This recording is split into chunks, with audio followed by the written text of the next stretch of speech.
So, did they do it? Did Bungie get it done with Final Shape? Well, judging by the title of the video, yeah, it appears so. Spoilers for everything Final Shape.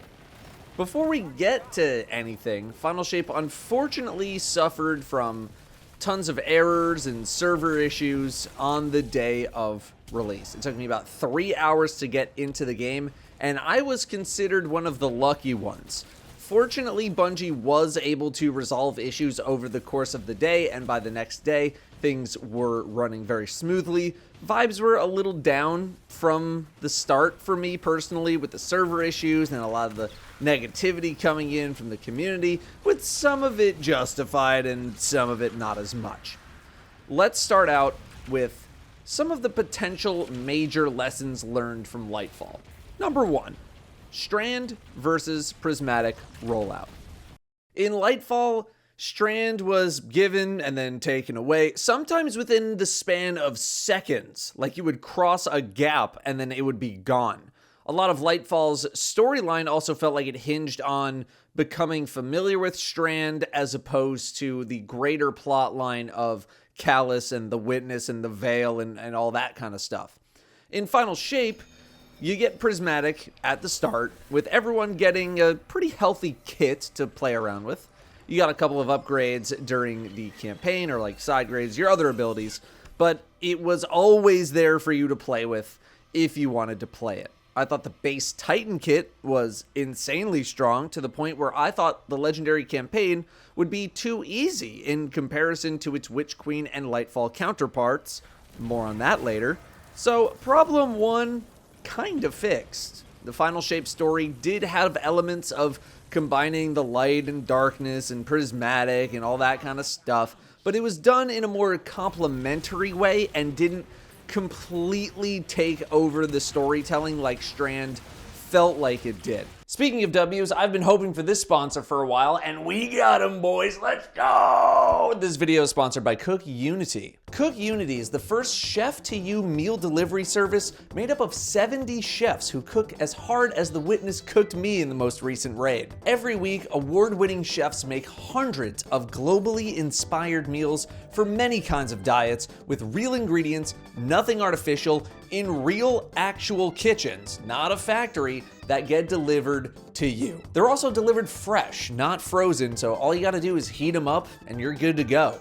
It's like a real person made you real food and you're real wherever you live. I haven't had that luxury since I was 16 years old and my mom was making dinner while yelling at me for playing too much World of Warcraft. I'm sorry, Mom, the raid team needs me. The rotisserie chicken can wait. Serpent Shrine Cavern is singing her siren song. One of my favorite meals is the rigatoni and vodka sauce by Chef Dustin Taylor out here in Seattle. They give you a really nice helping of ricotta cheese. It tastes so good. As soon as they put this on the menu, it became one of mine and Danielle's favorites. Through a weekly subscription, you can pick from an ever-changing menu of handcrafted meals. You got 7 different filters for different kinds of diets, paleo, vegan, gluten-free, whatever you need. And there's even reviews on the site that people can use to see what other people think about the meals.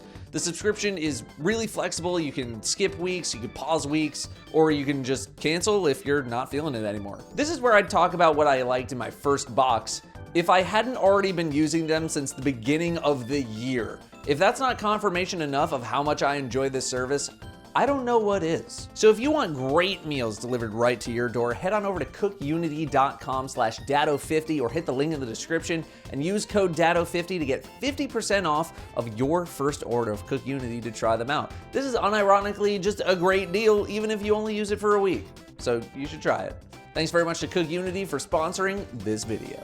Number 2, Lightfall characters versus Cayde.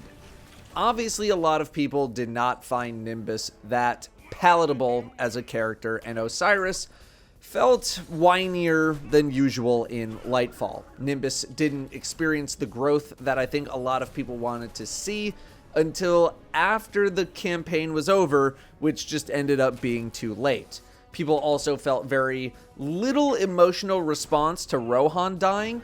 Cayde, on the other hand, is a much more beloved character, although there were some worries on my end that he was going to be his overly goofy D2 Year 1 version of himself, as opposed to his more reserved D1 persona.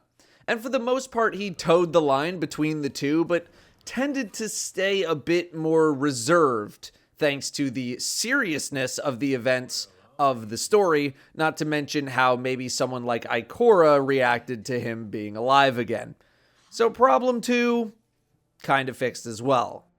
But I had my concerns early in the story for both the story and gameplay reasons. Missions 1 through 4 just felt a bit slower to me than I wanted them to be. Mission 1 being get inside the Traveler and establish base. That's an acceptable first scenario. You gotta get inside the thing in the first place. A full mission devoted to that is okay.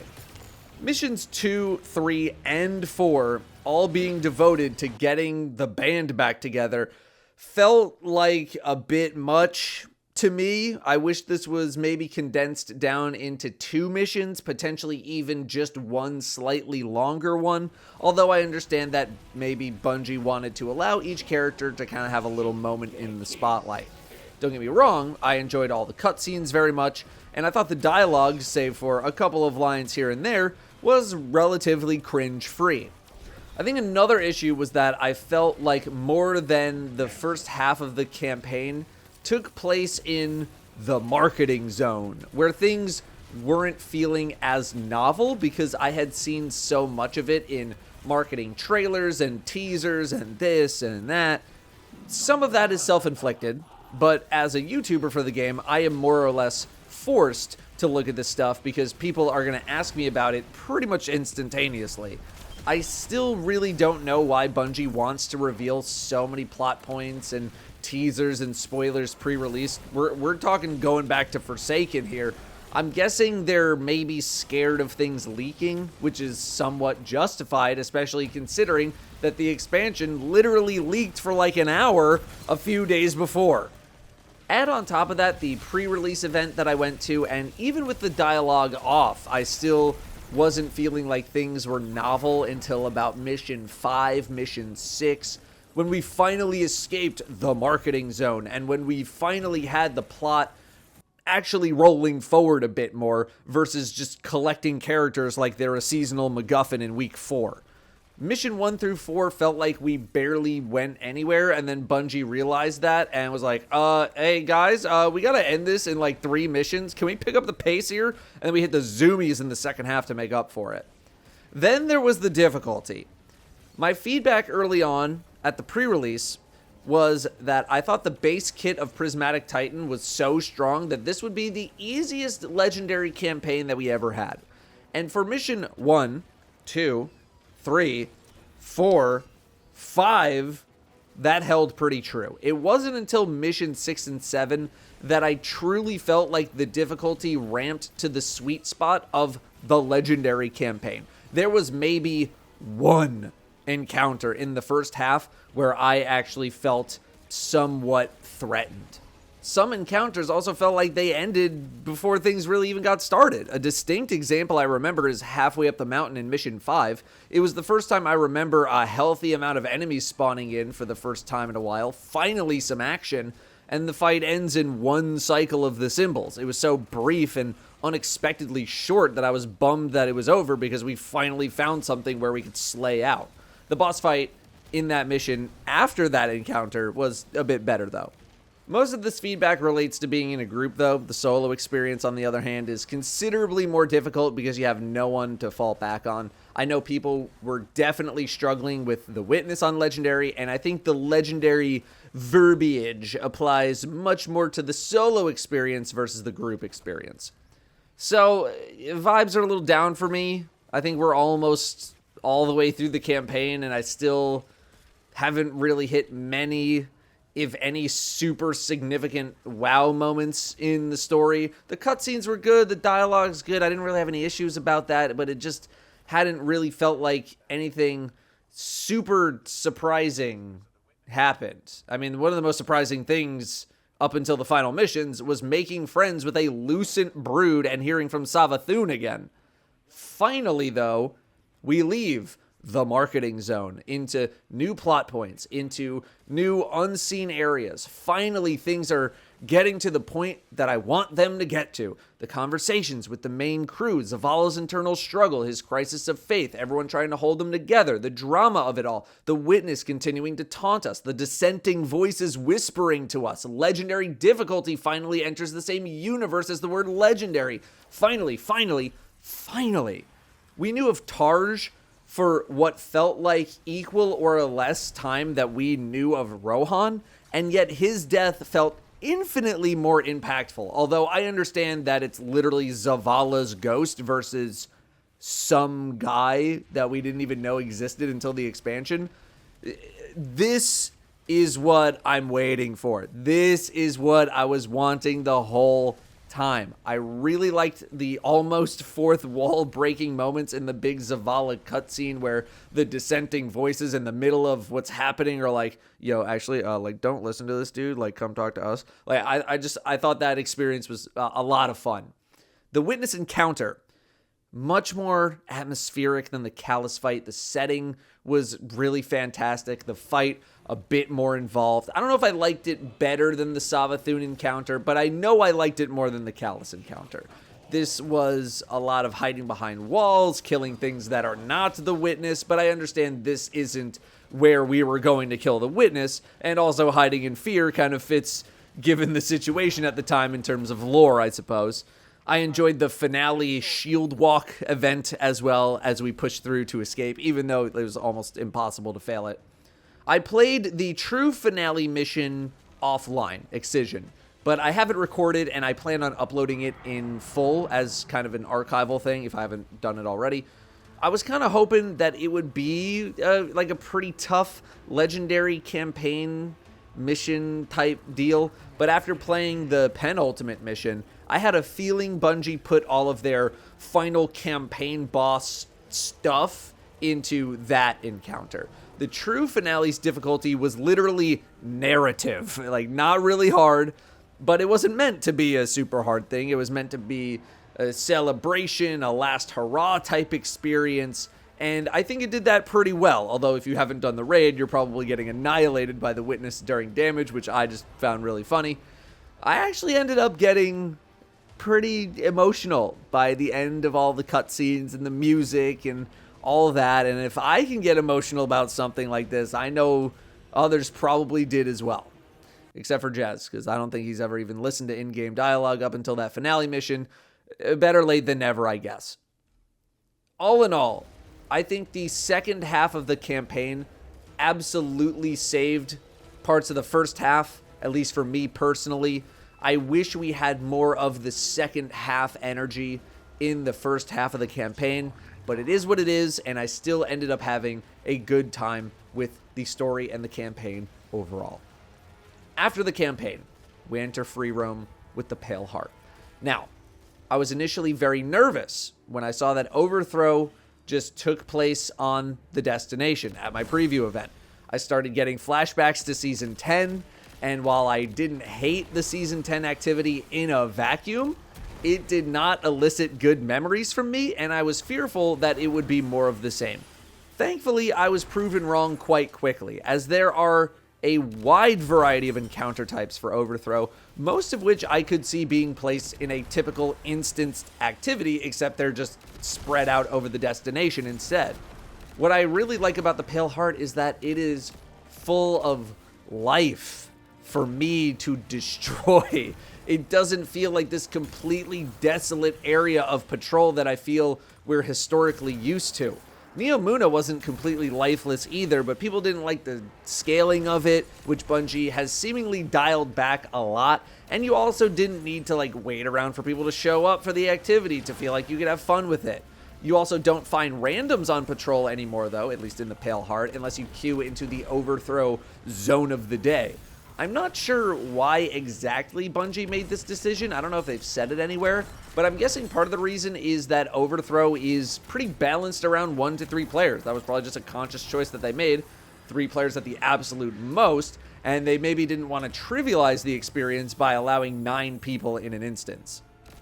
Either way, I love the encounter variety. They're engaging, but they're not too tough. They don't drag on too long, so you can just kind of go brain off mode.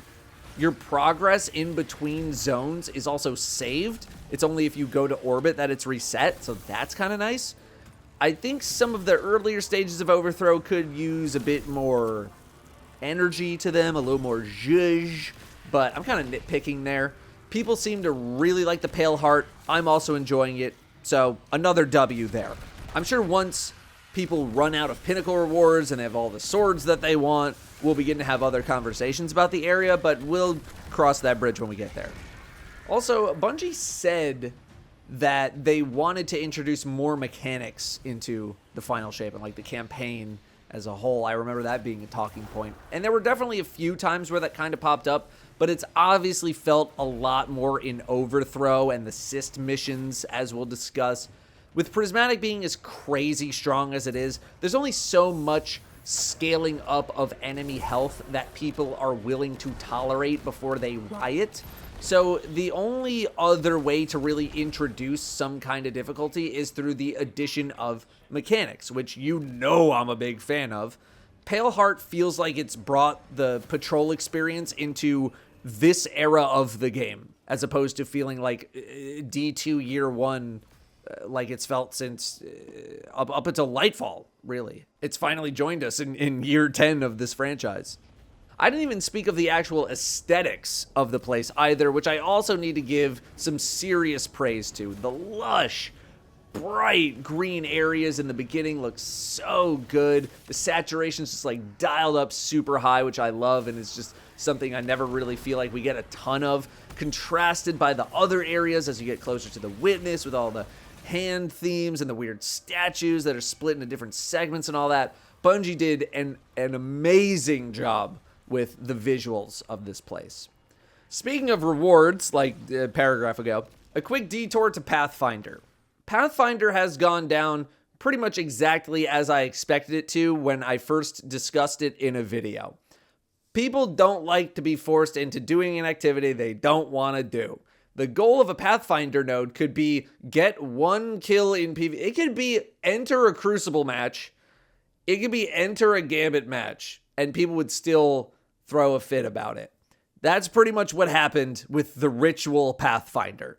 Most people are probably looking for the PvE only routes and then just get annoyed when they have to do something else. Quote, getting out of your comfort zone, end quote, is just not good enough reasoning to people because they don't view it as getting out of their comfort zone. They view it as being forced to do something. Now, outside of that particular gripe, I don't mind Pathfinder. I think it's a nice way to condense some stuff down into one menu, although I will say getting to that menu can be a little annoying because you got to bring up your ghost, and then you bring up the destination menu, and then you bring up a ritual menu, and then you get to the Pathfinder menu. It's a little cumbersome, but if getting to the menu is one of my biggest complaints, then I think we're mostly okay. Pathfinder on the Pale Heart, on the other hand, doesn't have really the same issues as the Ritual one. That's fine.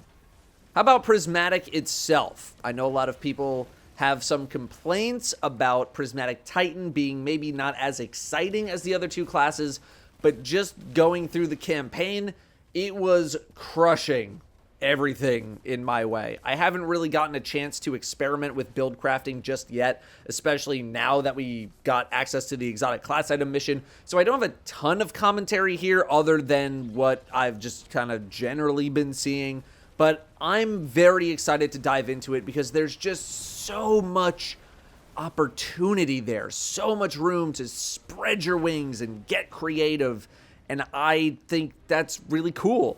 And Bungie can always make some adjustments along the way. I know there's a lot of Titan discourse recently in general too, including the raid. That's a topic I would like to do a bit more research on before discussing it in something like this. Speaking of the exotic class item, Dual Destiny came out 1 week after the expansion, and in my opinion, this is one of the best missions that Bungie has ever released, ever. I am going to show footage of the mission here, so just turn away until I talk about the raid, and then I guess turn away again if you don't want to see raid footage. It basically feels like a two-person raid. the first time through. That's how it feels like it was built internally. Like someone said, what if we just made a 2-person raid?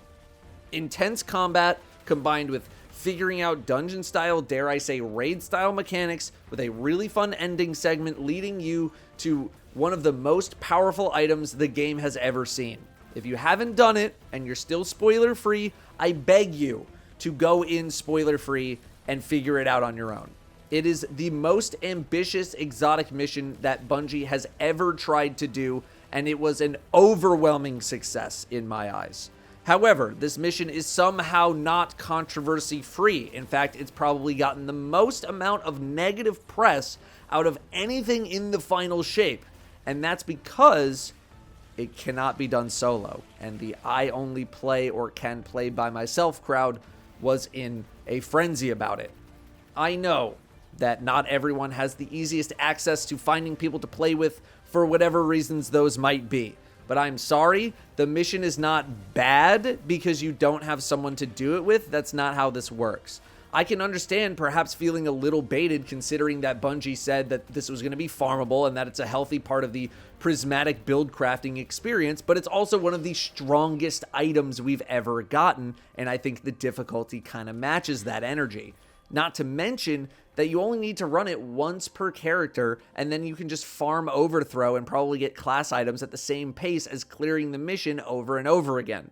To the people who are so paralyzed by fear about talking to another human being for 30 minutes, there are tons of resources and places for you to look to find a non-toxic partner. Yeah, LFG, Fireteam Finder.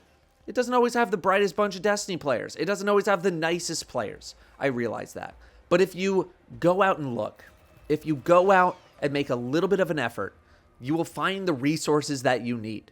There are hundreds of Sherpas waiting to guide you specifically. There are dozens of streamers probably doing runs with their chatters right now who will help you get a clear. There are Discord servers full of people with the same problem as you who want a run, who have no one to play with. This is a social game. This is an MMO type experience. Sometimes there are going to be things that you need to do with other people, because if Bungie completely catered to the solo crowd for every single thing, it'd be a really boring game.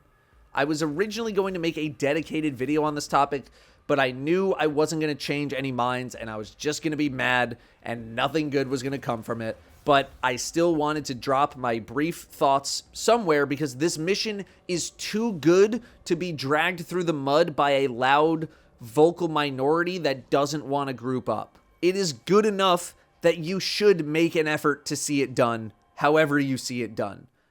Next, we have the raid, Salvation's Edge, along with the raid race. I'm currently working on a video dedicated specifically to the raid, so stay tuned for that. But in short, while I don't think I'm calling it the perfect raid, I'm certainly putting it up high as far as first-time experiences go.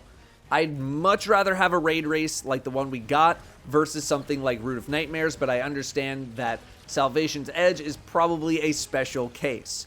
Bungie went from a 1 to a 10 when it came to the intensity of this raid. One of the best-looking raids they've ever made. The scale of it was absolutely crazy, more insane than pretty much all other raids. Like, it has to be bigger than like some patrol spaces combined. I think they did the contest mode extreme justice after the previous Root of Nightmares contest mode, which I think they needed to, given that this was supposed to be the hardest enemy that we have ever fought against.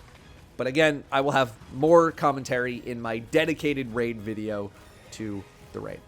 Post-campaign content hasn't been too shabby either, with the Alone of the Dark series of quests, going around, saving ghosts, all that from the cysts, not to mention some short revisits of older areas with new dialogue. All of the cysts kind of felt like Bungie asked like the Lost Sector team, I know there's not a Lost Sector team, but they asked Lost Sector team to like turn up the dial, like Lost Sector Plus or like Lost Sector in 3D or something. I thought they were pretty good. Unlocking the rest of Prismatic isn't too torturous of an experience compared to Stasis and Strand. Just a lot of hunting around for collectibles and chests and little challenges and whatnot. But you also unlock them account-wide, so you only have to do it once. That's really nice. We also had the Still Hunt exotic mission, a short one, but still pretty entertaining as far as the whole Crow-Cade synergy went. I think it also had its own cutscene, right? Like, that was cool. I think some people hyped up the Microcosm missions a little too much for me. To get Microcosm, you rerun some campaign missions, but they have like a little extra added in, namely the return of the Berserker enemy from Scourge of the Past, which literally just feels thrown in. Like, it's not even themed properly.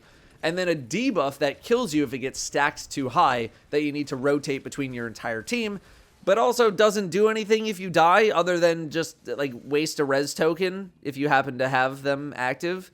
It's challenging missions, don't get me wrong. It didn't do a lot for me, but I appreciate, you know, that there was at least a little something extra on top. I guess I never spoke about the Dread, the new enemies. They are kind of scary. The subjugators, both stasis and strand, can be incredibly lethal on higher difficulties. That stasis crystal AoE attack is no joke. The weavers and the attendant attacks can be incredibly lethal as well. Even in like a normal mode raid, they are scary to fight. I haven't fought too many husks. They haven't been the most annoying, but I really love their design. But man, are the Grim super obnoxious and super mobile, which is what I imagine Bungie was going for with them. Pretty well done there too. Some other minor notes. We had a Xur rework. People might have forgotten about Xur. Yeah, Xur rework. I like what they did with him. Gave him a little more juice to the people very active on the game. He's dropping some catalysts, some glamour, some materials. He takes strange coins again. That's nice. And there are ways to boost how many strange coins you're able to get week over week. I thought it was a nice job on the Xur rework. You know, nothing too crazy, but like it's better than what he was. Man. What a turnaround. In February, I was starting a new channel in secret because I thought that we were basically done for after the final shape hit. I was not confident that Bungie was going to be able to right the ship and that we were going to be in some serious trouble. And not 4 months later, not only did Bungie make it happen, but they like really made it happen. Is it a perfect expansion in my eyes? No, I don't think I'm going 10 out of 10 on it. I'm kind of feeling in light 9 territory. But Bungie brought the heat when they needed to. I don't know why we always have to wait until the most dire of moments for Bungie to bring their best stuff. But Taken King, Forsaken, arguably Witch Queen, and now the final shape were all times where the heat was needed, and Bungie brought it. And they cooked. And they cooked so hard that Metacritic scores are higher than Witch Queen for both professional reviews and user-submitted scores. And I'm guessing some of those scores are still from when the server issues were happening. OpenCritic is the highest reviewed game of the year with 19 reviews. I don't expect it to hold that status as maybe more reviews come in or other games release.